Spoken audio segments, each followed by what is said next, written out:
We've been talking a lot about goals and people's steps that they're taking to help realize their dreams. When you started back in 1979, and you said it was in Santa Monica, right? Yeah. On day one, when you walked into the office, into the building, and you were starting to make these vitamins, what was in your mind? What did you see as the future for this company? Well, in 1979, I was using someone else's facility to manufacture vitamins.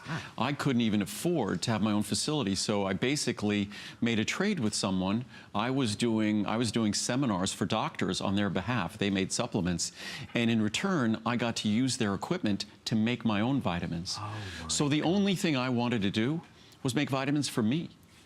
Never in a million years did I dream I would be here. Never in a million years. Now, you were how old, if you don't mind me asking, when that when you took that step? I was in my 20s. I was in my 20s. But you were also training to be I was, at that time, I was running track and field. I was training for decathlon. Wow.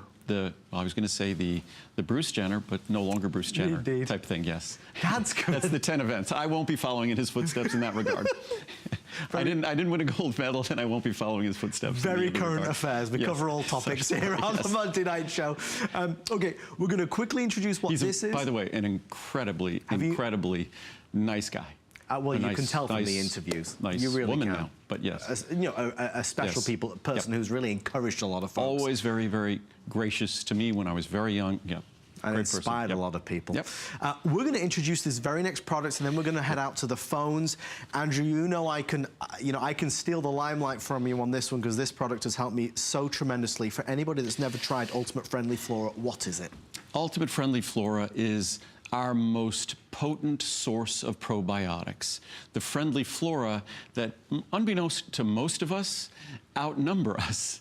And I say outnumber us because we have trillions of cells in our body. But the organisms, the friendly organisms, these are not bad bacteria. These are friendly organisms that are responsible for the healthy functioning of our immune system, the healthy functioning of our digestive system, regularity, absorption of nutrients and nutrition. They are a barrier to the unfriendly organisms getting in our body. That's why our friendly flora populate our mouth, our nose, our digestive system. So, but what's fascinating is the number of cells in our body being trillions is a bit daunting of a number. I believe that a normal, healthy person has something in the neighborhood of 100 trillion friendly flora organisms. Wow. So they literally outnumber us, and that vast number underscores the incredible role and the important role they play in terms of our digestive health and our immune system health. Let's go to Texas and say a very good evening to Linda. Linda, welcome to the Monday Night Show. Linda, you're live with Andrew. Hi there, how you doing? Good to see you. Good to see you. How are you, Linda? Great. I was wondering, there's some companies that sell vitamins and they recommend you take them according to body weight. Do you consider that to be a factor or not? It depends upon what you're talking about. Say with a protein powder, yes, but when it comes to something like a multivitamin, not necessarily. With vitamin D, it could be a slight factor, but more depending on body fat, not necessarily body weight. Meaning that the same person, you know, people could take, say, 2,000 or 3,000 IU of vitamin D, but if one of those people had more body fat, it's going to trap the vitamin D because it's a fat-soluble vitamin. But say if someone weighs 120 pounds versus 200 pounds, 200 milligrams of CoQ10 is still the same. That most of what determines the efficacy of these nutrients are the systems and organs in our body. And those roughly have the same requirements from a man to a woman. I've always said the specialization of formulas was just sort of an excuse for companies to sell more of their different formulas. But when you're talking about foundational supplementation, these are not drugs or medicines. And certainly with drugs or medicine, then you have to start thinking about dosage and weight. But it's not the case with supplements. Perfect example is my circulation vein support. Even in the research, and certainly when you read the reviews, 2 capsules works well for everyone. You don't have to take more.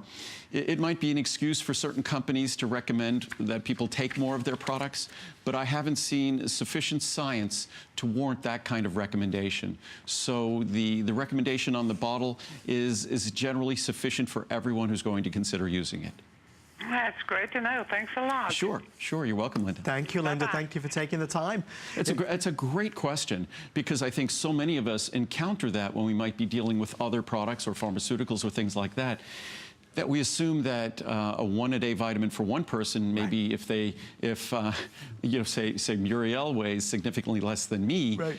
Or someone, you know, I'm sure there are people out there, women out there who weigh almost a little more than half of what I weigh, but they're still going to take roughly the same levels of CoQ10, vitamin D, so there's no reason to think that we should have it if we weigh half as much.